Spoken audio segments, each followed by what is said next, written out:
Ooh, how I love carbon dioxide. It makes food for me and means I can make oxygen for all my friends that live around me.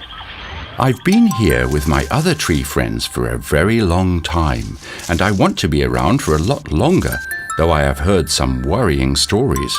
I hear that forests around the world have been getting smaller.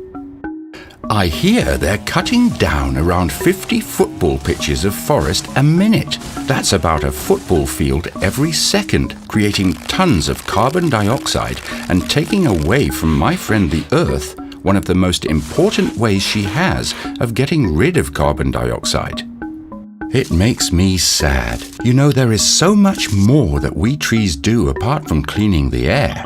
We give food and homes for people and animals. We help stop flooding and drought. We can stop hillsides from slipping, as well as wind and waves from stripping the land.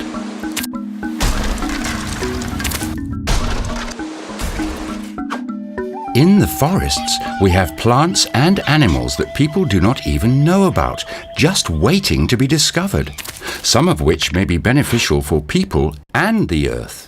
So, what are we going to do about protecting us trees and forests? Actually, I did hear about something that sounds promising. It's called REDD+.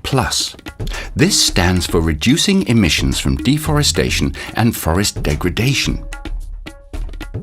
The seeds for REDD+ were planted by Papua New Guinea and Costa Rica almost 10 years ago, and is something that is being discussed and negotiated at the United Nations Framework Convention on Climate Change.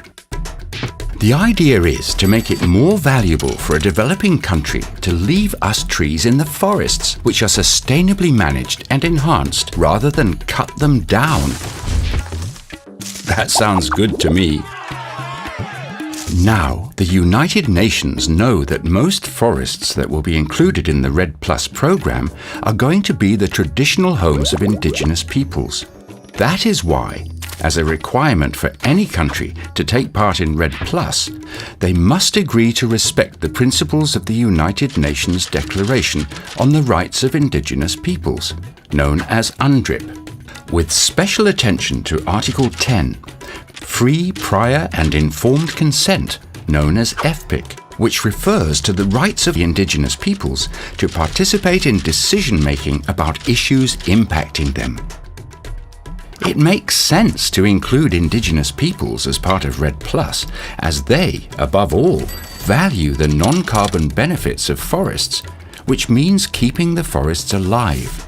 Non-carbon benefits of forests include sustainable livelihoods through shifting cultivation, providing food security and non-timber forest products, the enhancement of biodiversity, spiritual identity, traditional knowledge including sources of medicinal plants, and animals. So let's find out more about REDD+. A country with forests develops a plan on how it will preserve, enhance, and look after their forests. Once plans have been approved, they are then put into action. If all goes well, these countries receive payments for stopping carbon dioxide going into the air due to deforestation and for the carbon dioxide that is absorbed and turned into carbon and oxygen by us trees. The money that is received is then shared among those that lose out by not exploiting the forests and those who look after the forests. It could fund health, education, social services, infrastructure, and utilities. In addition to contributing to the health of our planet, ensuring biodiversity, and allowing us to properly study forests, it could also enable the continuance of the traditional role of the forests as homes to indigenous peoples. It's a win-win situation. A country wants to sustainably retain and enhance their forests, and they have people living in them that know how to do this.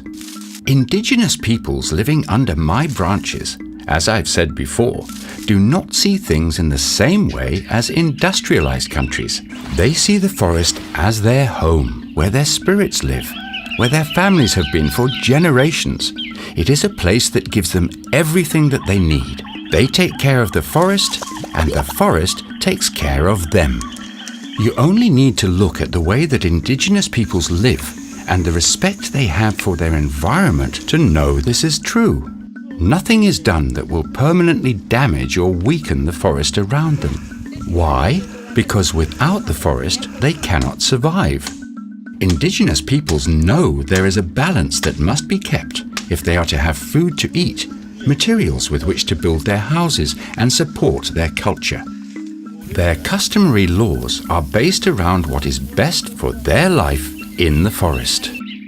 It's no wonder that indigenous peoples worship the trees and life around them, because if treated in the right way, it is an endless larder and resource. So who better than indigenous peoples to take an integral role in the REDD+ program? No one knows more about forests and how to look after them than those that have grown up in them and relied upon them. So what could possibly go wrong?